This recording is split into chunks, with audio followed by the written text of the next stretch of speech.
Bonjour et bienvenue sur Skills TechNet, mon nom est Rodrigue Diaki. Nous allons aborder aujourd'hui la configuration de VMware vCenter Server. Alors, à la vidéo précédente, nous avions appris à installer vCenter Server. Aujourd'hui, nous allons configurer ce serveur et cette vidéo va justement nous permettre de comprendre à quoi sert réellement un serveur vCenter. Notre présentation va donc s'articuler autour de 2 points. Premièrement, je vais présenter l'architecture autour de laquelle nous allons travailler. Et deuxièmement, nous allons passer à la configuration de notre serveur vCenter. Voici notre architecture autour de laquelle nous allons travailler. Cette architecture n'a donc pas changé par rapport à ce que j'avais présenté à la vidéo VM006. D'une part, nous avons 2 hôtes ESXi sur lesquels j'ai déjà installé 2 machines virtuelles sur chaque hôte. Et d'autre part, nous avons les serveurs suivants. Premièrement, nous avons notre SAN constitué de 2 banques de données dont nous avons déjà parlé.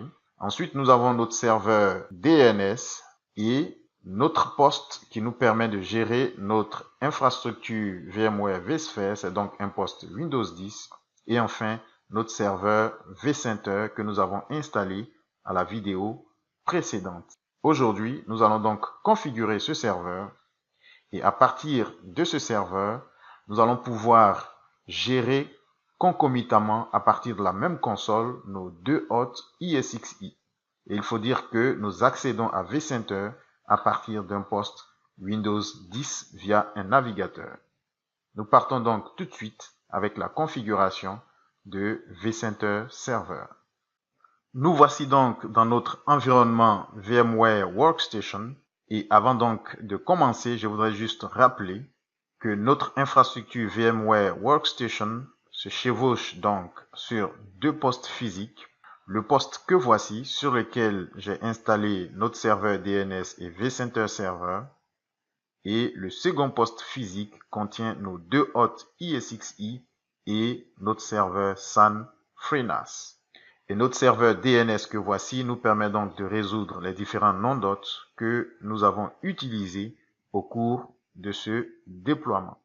Alors, pour accéder à mon serveur vCenter, je vais donc lancer mon navigateur à partir de mon poste de gestion et je vais taper le nom FQDN de mon serveur vCenter dans la barre d'adresse. C'est donc vcenter.skills.local.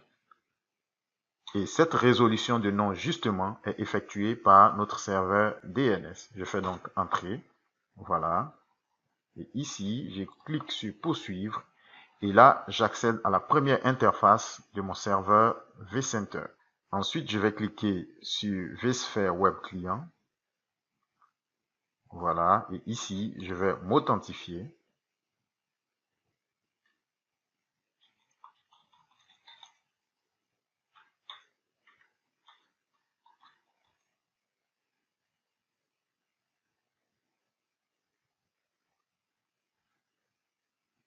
Voilà, nous voici donc dans l'interface de notre serveur vCenter et la configuration va donc commencer par la création d'un centre de données. Je fais donc clic droit sur le nom FQDN et je clique sur Nouveau centre de données. Alors, je vais appeler mon nouveau centre de données Data Center 1. Je clique sur OK. Voilà, je viens de créer le centre de données. Et c'est à l'intérieur du centre de données que je vais ajouter mes différents hôtes. Alors ici, nous en avons 2. Je fais donc clic droit, ajouter hôte. Et ici, je vais taper l'adresse IP de mon premier hôte. C'est 192.168.1.20. Je fais suivant. Le nom d'utilisateur, c'est root. Je tape le mot de passe. Je fais entrer. Et je vais accepter le certificat. Je fais oui. Et ici, je vois 2 machines virtuelles. Voilà. Dans l'architecture, tout à l'heure, je vous ai dit que j'avais déjà installé deux machines virtuelles. Voici donc les deux machines virtuelles qui sont détectées sur notre premier hôte. Je fais suivant. Ici, c'est bien une version d'évaluation de l'hôte ISXi que nous utilisons. C'est donc cette version qui est détectée. Je fais suivant. Alors ici, il faut maintenir désactivé le mode verrouillage parce que lorsque le mode verrouillage est activé, vous ne pouvez accéder à vos hôtes ISXi qu'à partir de vCenter Server. Vous ne pouvez pas y accéder à distance. Je vais donc maintenir désactiver le mode verrouillage pour me permettre de continuer à accéder à mes hôtes ISXi même si je n'ai pas de vCenter Server. Je fais donc suivant. Et dans cette fenêtre, je vais choisir de stocker toutes mes machines virtuelles dans le Data Center 1. Je veux dire les machines virtuelles que je vais créer à partir de l'hôte ISXi1. Toutes ces machines virtuelles seront donc stockées dans Data Center 1. Je fais ensuite suivant. Et là, j'ai le résumé de tout ce que j'ai sélectionné pour la configuration de mon premier hôte. Ici, nous avons les différentes banques de données qui ont été détectées sur notre hôte. Nous avons bien la banque 1 et la banque 2. La licence est une licence d'évaluation. La version de ISXi, c'est bien ISXi 6.5. Et là, nous avons le réseau VM Network. Le mode verrouillage est désactivé. Et toutes les machines virtuelles de l'hôte ISXi seront stockées dans Data Center 1. Je vais donc cliquer sur Terminer. Et voilà, dans la fenêtre de gauche, je vois mon hôte ISXi qui apparaît. Voilà. Pour l'instant, il apparaît déconnecté. Voilà. Donc là, maintenant, il est connecté. Et les deux machines virtuelles sont en cours d'exécution sur notre hôte ISXi. Donc, à droite, toutes les options que je vois dans ces différents onglets sont des options qui font référence à notre hôte ISXi. Donc là, par exemple, j'ai résumé. Donc, processeur logique 2, nombre de cartes réseau 1, machine virtuelle 2. Ici, nous avons les spécifications du processeur, de la mémoire et du stockage. Ensuite, dans cet onglet, nous pouvons voir les deux machines virtuelles qui sont déjà en cours d'exécution sur notre hôte ISXi. Là, nous pouvons visualiser les différentes banques de données. Nous avons donc les deux banques de données qui viennent de notre serveur FreeNAS. Et ici, nous avons le disque dur local de l'autre ISXi. Alors, nous avons une alerte sur cette banque. Qui est tout à fait à droite de la fenêtre. Voilà. Je vois donc les différentes spécifications concernant l'alerte. Je vais cliquer sur Reconnaître. Voilà. Afin de pouvoir consolider cette banque pour qu'elle puisse apparaître correctement dans mon serveur vCenter. Voilà. Je fais réinitialiser sur le vert. Et voilà. La banque apparaît maintenant correctement. Voilà. Nous avons donc les deux banques que nous avons configurées sur notre FreeNAS. Et ici, nous avons le disque local de notre premier serveur ISXi. Je vais donc continuer ma configuration en ajoutant le second serveur ISXi. Je vais donc sur Data Center 1 et je fais encore clic droit, ajouter hôte. Ici, je vais taper l'adresse IP du deuxième hôte. Je fais suivant. Nom d'utilisateur root. Voilà. Je fais entrer. J'accepte le certificat. Et sur le second hôte, nous avons ici les deux machines virtuelles que j'avais déjà installées et qui sont en cours d'exécution. Je fais suivant. La licence est également une licence d'évaluation. Je fais suivant. Le mode verrouillage est désactivé. Je fais encore suivant. Toutes les machines virtuelles de mon second hôte seront également stockées dans Data Center 1. Je fais suivant. Voilà, nous avons donc ici le résumé des différents paramètres qui concernent notre second hôte ISXi. Et je clique sur Terminer pour valider l'importation de l'hôte dans vCenter. Voilà. Le second hôte vient donc d'apparaître.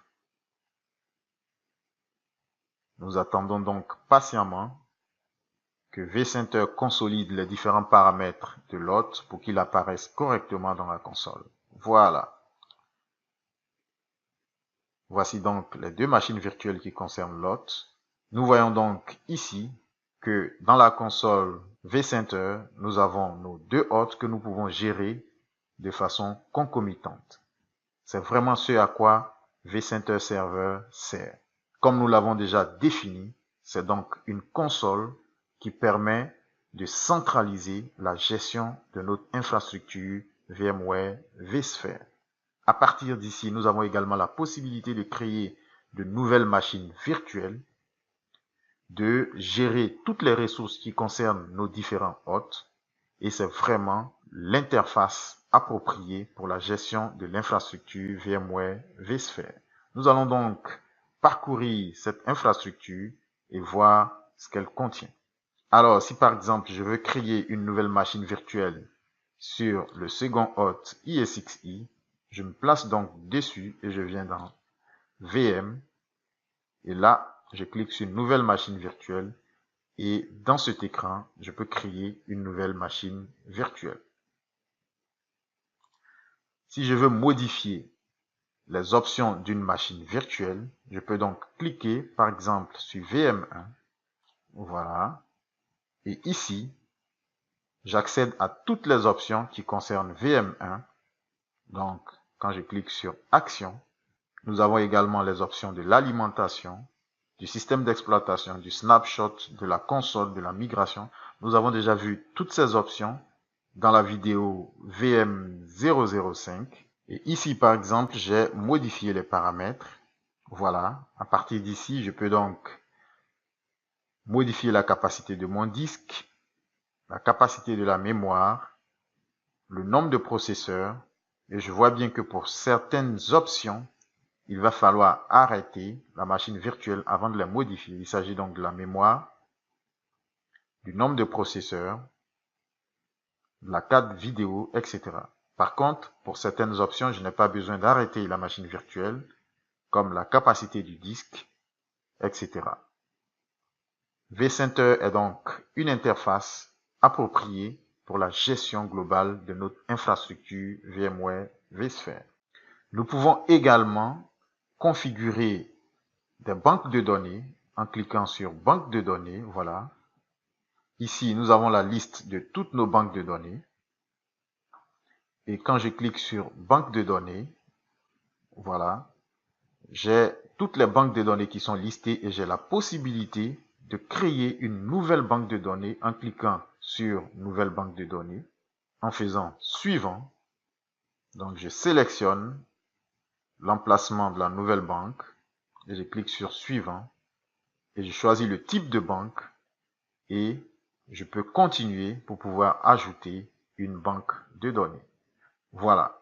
Donc, notre interface vCenter est donc l'interface appropriée, comme je l'avais dit déjà, pour la gestion globale d'une infrastructure VMware vSphere.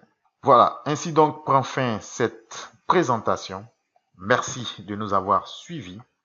Et si vous avez des préoccupations concernant cette présentation, vous pouvez nous écrire à info@skills-technet.com. Vous pouvez également visiter notre site web au www.skills-technet.com pour de plus amples informations et également pour visualiser d'autres vidéos sur ce thème. Merci donc de nous avoir suivis et à très bientôt pour de nouvelles présentations.